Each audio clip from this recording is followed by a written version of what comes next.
अगले कारोबारी साल में भारत की विकास दर के बढ़कर दोहरे अंक में पहुंचने का अनुमान ज्यादातर रेटिंग एजेंसियों और संस्थानों ने जताया है। भारत के लिए इस रफ्तार से विकास करना इस लिहाज से भी जरूरी हो जाता है कि जितना नुकसान कोरोना ने देश की अर्थव्यवस्था का किया है, उससे उबरने के लिए इससे कम से काम नहीं चलेगा। लेकिन लोन ग्रोथ की कमजोरी से दोहरे आंकड़ों की विकास दर हासिल करना मुश्किल नजर आ रहा है। इसकी वजह से इकोनॉमिक एक्टिविटीज में अभी भी सुस्ती बनी हुई है। एक रिपोर्ट के मुताबिक गैर सरकारी गैर वित्तीय क्षेत्र यानी कि NGNF की उधारी में बढ़ोतरी कम रही है। इसका मतलब है कि आम लोगों और कंपनियों की उधारी ज्यादा नहीं बढ़ी है, जिससे इकोनॉमिक एक्टिविटी में सुस्ती का संकेत मिल रहा है। अक्टूबर दिसंबर में कंपनियों और लोगों की क्रेडिट ग्रोथ पिछले साल से महज 5% ज्यादा रही।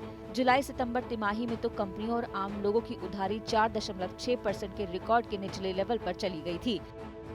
जानकारों का ये भी मानना है कि क्रेडिट ग्रोथ में कमी कारोबार में विस्तार न होने की तरफ इशारा करता है।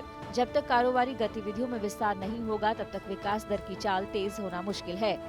कोरोना काल जब से स्टार्ट हुआ है, तब से आम आदमियों की इनकम पर बहुत बड़ा फर्क पड़ा है। जो लोग जॉब करते थे, उनमें से बहुत से लोगों की जॉब चली गई। जो बिजनेस करते थे, वो बिजनेस में आमदनी नहीं रही, और जब बंद रहा मार्केट तो उसका भी काफ़ी हद तक इम्पैक्ट पड़ा और लोगों की परचेजिंग पावर यहाँ पर बुरी तरीके से कम हुई, और इसी वजह से इकोनॉमी का पहिया काफ़ी हद तक रुकता हुआ नजर आया।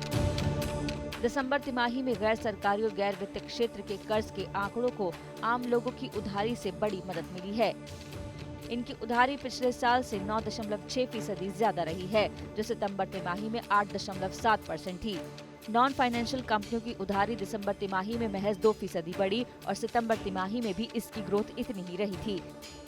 जानकारों का मानना है कि फिलहाल कंपनियों को इकोनॉमिक रिकवरी के टिकाऊ होने का भरोसा नहीं है, इसीलिए वो कोई भी निवेश करने से परहेज कर रही है।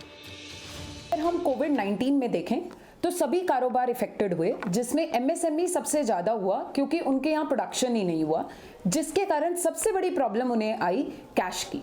तो आज की डेट में अगर उनके पास आइडियाज हैं बट उनके पास कैश नहीं है उसको प्रोड्यूस करने के लिए, या जो एग्जिस्टिंग बिजनेस भी है उसमें फर्दर प्रोडक्शन करने के लिए, major problem is cash crunch. जानकारों का ये भी मानना है कि लोन ग्रोथ में कमजोरी के चलते इकोनॉमिक एक्टिविटी में सुस्ती आई है। इसकी वजह से कोविड के चलते लोगों की पारिवारिक आमदनी तेजी से गिरी है, जिसने स्ट्रॉन्ग इकोनॉमिक रिकवरी की उम्मीदों को धुंधला कर दिया है। कोविड के दौरान सबसे ज्यादा उधार सरकार ने लिया था। उसने ये कदम इकोनॉमी को सपोर्ट देने के लिए उठाया था। उस दौरान प्राइवेट कंपनियों ने निवेश बंद किया था, लेकिन लॉकडाउन के बाद लोगों और कंपनियों के उधार ने इसको बढ़ाने का काम किया। अब भी इसकी रफ्तार अगर तेज हो जाती है तो फिर विकास दर को दोहरे अंकों में दौड़ने से कोई नहीं रोक सकेगा।